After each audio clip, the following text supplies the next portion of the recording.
Good morning, guys. Welcome to another video. Right now, I just did the deepest drop of my life with the jig, and I'm hooked up to what I believe to be a blackfin tuna.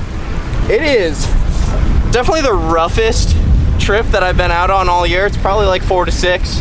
Always looks smaller on the camera, but we're definitely out here rocking and rolling. No other boats in sight, and we're trying to catch a bunch of big fish on some massive jigs today. The jig I'm dropping is literally the biggest jig I've ever dropped. It weighs like a pound. And I got a really long reel in and a tuna that's gonna realize that it's hooked probably in about 5 minutes from now when I get him closer to the boat. Just slowly cranking up. Hope he stays buttoned. So we're on VDAT's boat today. He's already caught one big, oh my God, this is a massive wave. Hold on. Woo! Yikes. All right. I'm still hooked up the blackfin. VDAT's already caught a blackfin, and if you turn around, Vic, you guys will see, we think VDAT just hooked up to a big golden tile. Oh yeah. Good one? Yeah, looks like. It'll take like an hour to reel him in. We'll see. These two, I'd say we got a good 15 minutes. Yeah, I'm starting to get arm cramps because I've been reeling for so long. I feel like I've been reeling this fish in for an hour. Oh my gosh, this is definitely, we are dropping in anywhere from like 700 all the way to 1,000 feet of water today. And the tunas are eating in like 700 feet of water. So it was a very long reel up. I'm pretty confident what I got's a tuna. Oh yeah, getting those head shakes. We're getting closer and closer. Look at those tuna head beats. Those tuna what? Head beats, tail beats. Oh, he didn't just come off, did he? Yep. Oh my God, he came off right there. Right there. Hey, at least look on the bright side. He helped you reel your jig in. Oh my God, he didn't help me do anything. He gave me a bicep cramp. That's Drop heartbreaking. back down. All right, Vita, you gotta catch him. Yeah. So this is what I'm telling you guys. This thing's the size of my forearm. 600 gram jig. Super heavy. It weighs, I mean, 600 grams. Is that like a pound? I can't do math right now. It's too windy. Man, that's so disappointing. That's the second tuna I pulled hook on this morning. God, that's big. Oh my God. That's a massive one. Look at that thing. There, buddy. Oh my God, look at that dinosaur. Oh, energy is high on the boat now. Yeah. That is just a beautiful fish. Look at that thing. Oh my God. Good work. 700 gram jig. 700 gram? Yeah. Who makes that one? It's no name.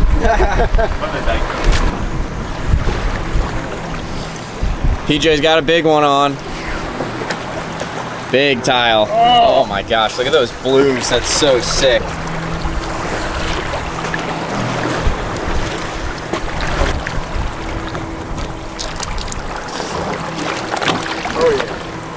Yeah, look at that thing. Wow.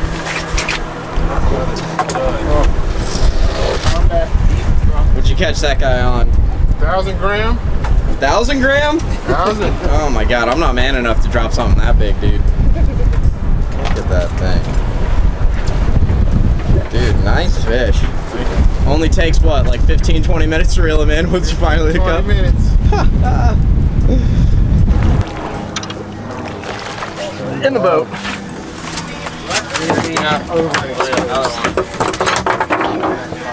Go slow. Give the camera a chance. So we changed gears. Came in here to try and catch some tunas. Everyone hooked up on some amberjacks. I missed one, and then I dropped the jig a little bit higher in the water column. I was jigging up like 100 feet and popped a smaller blackfin than this, and then just popped this blackfin on just a speed jig, vertical jig. Absolutely crushed it. Delicious fish, and you gotta love them when they're just all lit up and pretty like this. They're all under the boat. The screen is lit up, so I'm gonna try and catch some more. Giant Nice. Look at the size of that tiger shark back there. Tunas are definitely eating, because this is 3 drops in a row that I've hooked up on this jig. Not the biggest tunas in the world, but I'll take anything that I can get. This morning was a grind. Your boy was not feeling too good. It's definitely pretty rough, and now that we've gotten in here, the wind's died and it's a lot calmer, and there's fish biting, so that's it. That's all you want. That one was a little bit deeper, Tim. Probably like 200. But the fish are actually a little bit weird. Normally with the speed jig, when I get 8, it's on the fast retrieve. These fish have been fast, fast, fast, fast, fast. Pause the jig, just let it sit, and then they hit it. Blackfin. There's a little blackfin. Don't lose my lunch. Different colors. So I threw my first 2 in the box. Are you guys wanting to keep these little ones? Okay, yeah. I'm gonna let this beautiful little guy go. Let him grow, become, you know, a monster one day. I'd love to catch him when he's like 30-something pounds. Shoo.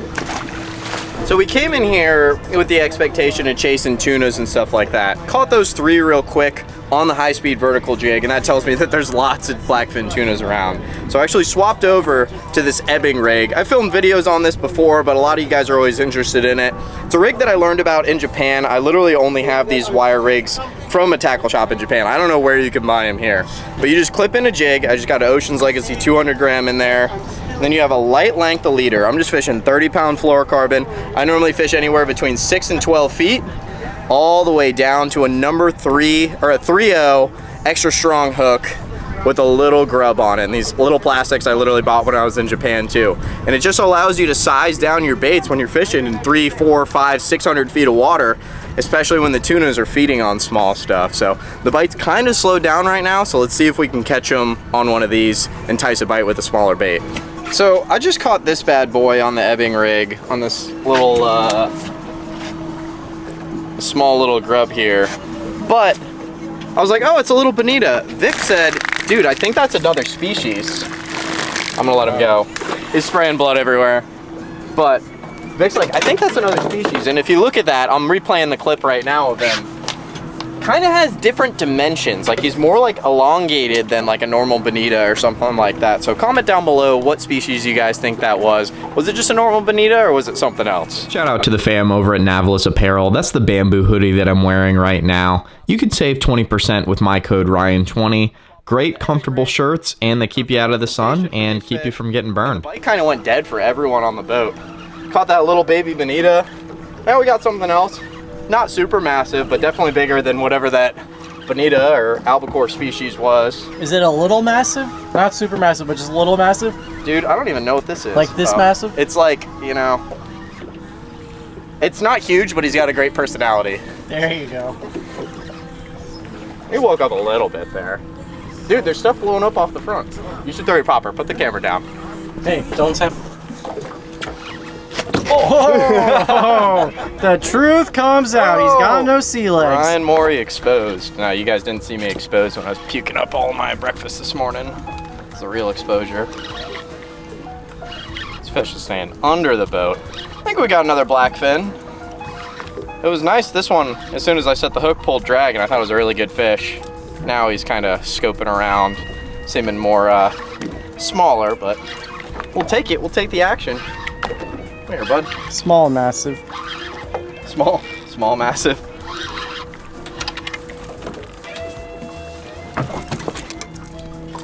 Oh. Dude, it's a tuna, Jay.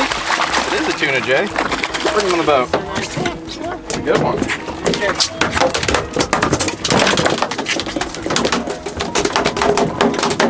Oh, buddy. His name will be Gilbert. I mean, okay. Gilbert sashimi. No, Wilbert. Wilbert? Why is his name gonna be Wilbert? Wilbert the tuna. Wilbert the airplane? Look at that airplane. That's why these things are so fast and so agile in the water, but... They got a 757 engine in them. Hey man, I would take these any day of the week offshore in Southeast Florida, you know? Out of all the fish that you can catch, just pretty little tunas like this, very few things beat it. See those little teeth too. You don't really expect tunas to have teeth like that that can like fray you up and chafe you up, but definitely sharp little buggers. The Japanese ebbing rig strikes again. Tunas are eating all sorts of stuff today. High-speed jigs, slow-pitch jigs, ebbing rigs. Let's see if I can hook up. So basically what I'm trying to do with this is I'm trying to make that little grub just kind of be behind the jig and just move up and down in the current. So I'm working the jig. The jig's kind of going up and down, but the slack provided by that little leader with the grub is just kind of making it sit back there and just kind of move around like a wounded little bait fish. So just jig up, let it sink back down, take a crank. Jig up, let it sink back down, take a crank. And I try and fish a bunch of different parts of the water column. Oh, bonita!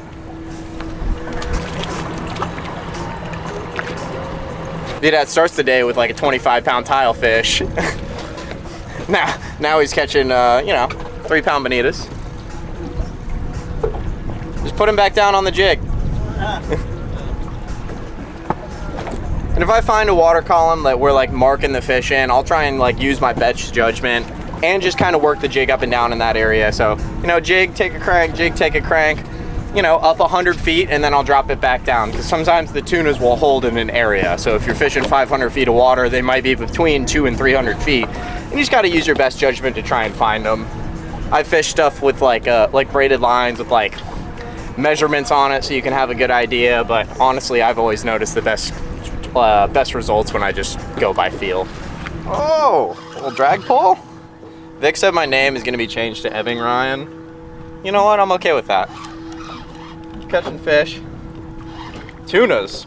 It's not even like we're just like catching junk bonitas and stuff like that. It's like every fish is a quality little blackfin. All I gotta say is you look so official with your Danco pliers right on your waist strap. Either you die a hero or you live long enough to make yourself look like a dad. So here it is. I am who I am.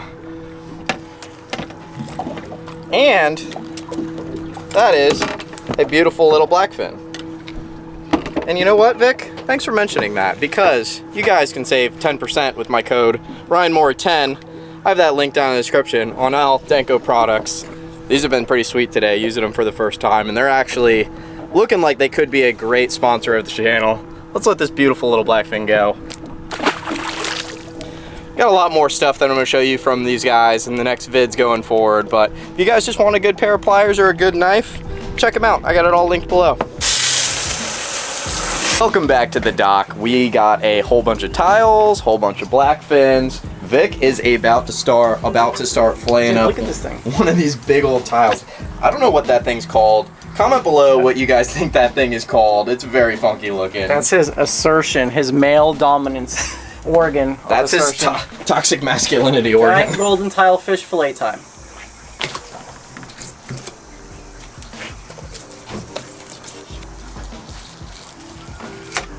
Oh, I didn't know they had scales like that. Oh yeah, they got big scales. What's your top 10 slimiest fish? Or top 3 slimiest fish? Well, I can tell you without a doubt, one of these, so golden tile fish, Oscars, which me and Ryan just discovered in the Everglades, right? We filmed that video with Johnny. Cobia are pretty slimy. Dude. This fillet table, whoever designed this fillet table needs to be fired right away. The most crooked thing. Yeah. They designed it for drainage, obviously, but it's not the best. Yeah. It was supposed to be a functionality thing, but it's definitely not in favor. Makes it a difficulty thing. Try to avoid the guts. You can't always, but... No. But seriously, that's like a big thing. When you're filleting big fish, you always have that piece of your fillet always winding to flop over. Poke a hole in it, boom, you got yourself a little hole. I don't know what it is like. There's something about the fillet table that always makes me nervous. Me too. It's completely different than like fishing. Yeah, well, we're just much more in our element and everything like that. And also, you don't have to be an expert. Welcome back to the fillet table.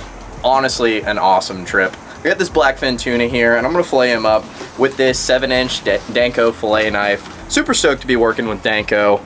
Very flexible, very sharp, and just all around great knife. German steel, and then it's got a nice little Teflon coating on it, so it's not gonna corrode or anything crazy like that. Again, you guys could save 10% with my code RyanMaury10, which I got written down in the description below. But just gonna knock the sides off this blackfin here real quick, and then we're gonna go back to the kitchen and cook up a delicious meal. Just you making dinner for the roommates, Chris? Dinner for, you know, and Trev? I'm a man of the people, so we'll see who we're gonna have dinner for, but you know, there's definitely not just gonna be me. Oh, well, you know, there might be a Mrs. Juno Ryan here soon. Okay, well, easy with the misses. Mrs. Juno Ryan might get some fresh blackfin tuna. Working my way through. Did not bleed this tuna, so he's gonna be a little bit bloodier. Just angle my knife down, and then I'm gonna hop over this rib cage.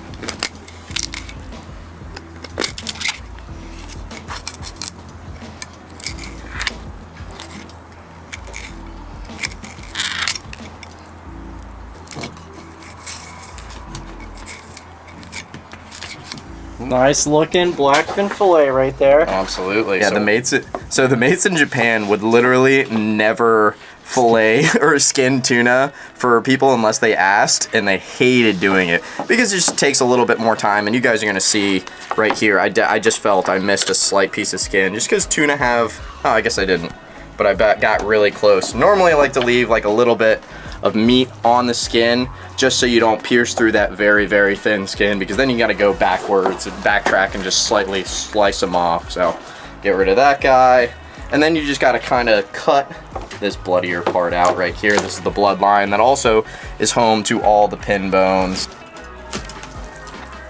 We're gonna have our pretty little blackfin tuna loins, and I'm gonna see you guys in the kitchen. I think you should make a bloopers. Welcome back to the kitchen. Cheers to you guys. I hope you guys are doing great, because I sure am. We are back. We got some golden tile, and we also got our blackfin tuna, and we're gonna be doing our fish 2 different ways right now. So just gonna start off seasoning the golden tile. Some garlic powder, chili powder, little salt, some pepper, and lastly, some smoked paprika.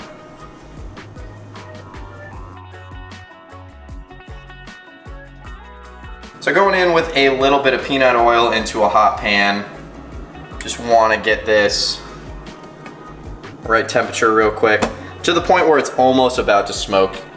And then we're gonna add the fish in, just so our fish gets a little bit of a crust on it. We're going in with our tile fish. This shouldn't take very long at all, and I might actually have to do 2 batches just to not overcrowd the pan. I think that's exactly what I'm gonna do. That already smells really, really good, but gonna get a nice little crisp on the outside, just like a little bit of a sear. And I'll flip them probably in about, I wanna say around 3-4 minutes. And then they should be good. Now we gotta go work on our poke bowls. So that's exactly the crust that we're kind of looking for. A little bit of dark crust on there. It's gonna help bring out the flavor overall. That's tile fish. This is my first time cooking it ever. It's got real nice big flakes to it. It's gonna be delicious. Quick shout out to my new full-time camera girl behind the camera right now. She's getting all the good angles. So you guys go down and comment that you like the new full-time camera girl. You might even see her in future videos.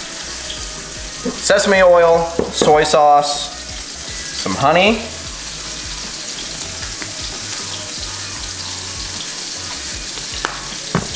some sriracha, and some scallions. We're gonna whisk this all together. I'm gonna whisk this all together. So all of our blackfin finally chopped up, so it's just very easy, like, you know, easy pieces to pick up with a pair of chopsticks or a fork. I'm gonna take that marinade that I just made, pour that all over top of the tuna.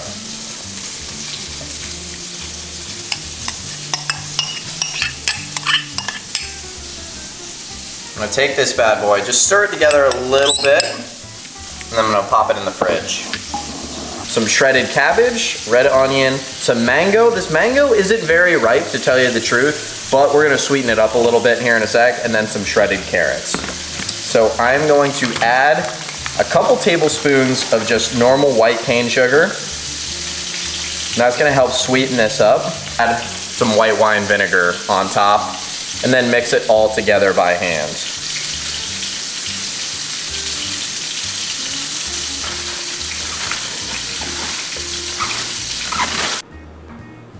Also gonna add just a little bit of cilantro to this slaw, just add a little bit more flavor to it.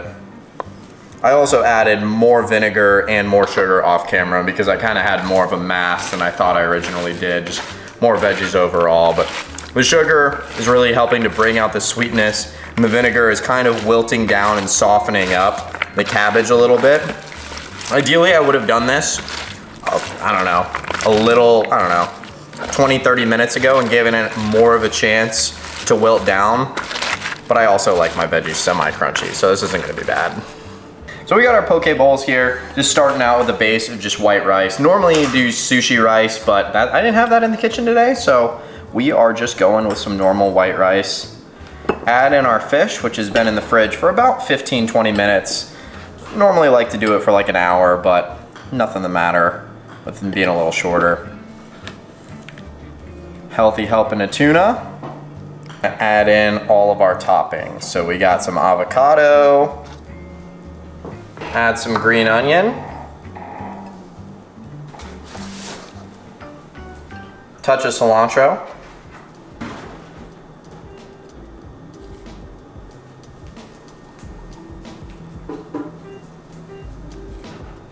do you want jalapenos on yours?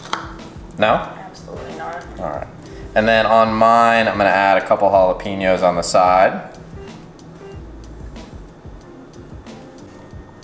And then just add a little bit of spicy mayo on top of the tuna. I literally was looking for sesame seeds in the grocery store for like 20 minutes today, and they didn't even have any. It was very disappointing. I really like adding them just because of that crunch. It's just like a nice added texture, but it is what it is. We got our poke bowls here. So we got our tile fish going on top of a bed of rice. No. All right. And then we are going to top off our fish with our, I guess we'll just call it a mango slaw. You know, I didn't actually plan on adding mango with it, but I was talking to Vic and I was like, hey man, what's a creative way to make kind of a slaw to top off the tile fish? And he's like, you know what, dude, you should add something sweet to it, like a mango or a peach, and it would probably be very, very good. And after tasting this already, it already tastes delicious. Chris, what'd you think of the meal, my man? Meal was excellent. I walked in the front door, there's a plate here with my name on it. I mowed it down. Never had tile fish before. Pretty good though. Awesome, awesome. You know, you gotta feed your friends. You gotta keep them happy. And especially when you live with them, you know. A happy roommate is a happy life. Right? Landlord. Landlord. Happy landlord is a happy life. And for the first time, the new camera woman for the channel is gonna be interviewed. How'd you like the food? It was so good. I just wish that I could cook as good as Ryan Morey. That is all. I actually... I give better reviews, because, yeah. She didn't know she was gonna be on camera today. She didn't know she was gonna be on camera today. I actually completely botched the rice earlier, so the rice wasn't that good. But overall, it was a great meal, great trip. I still got a bunch of food that I'm gonna chow down on. Thank you guys so much for your support, as always. I need you guys to do me a huge favor. Check out this video right here, and I'll see y'all over there. Later! Don't forget to hit like and subscribe.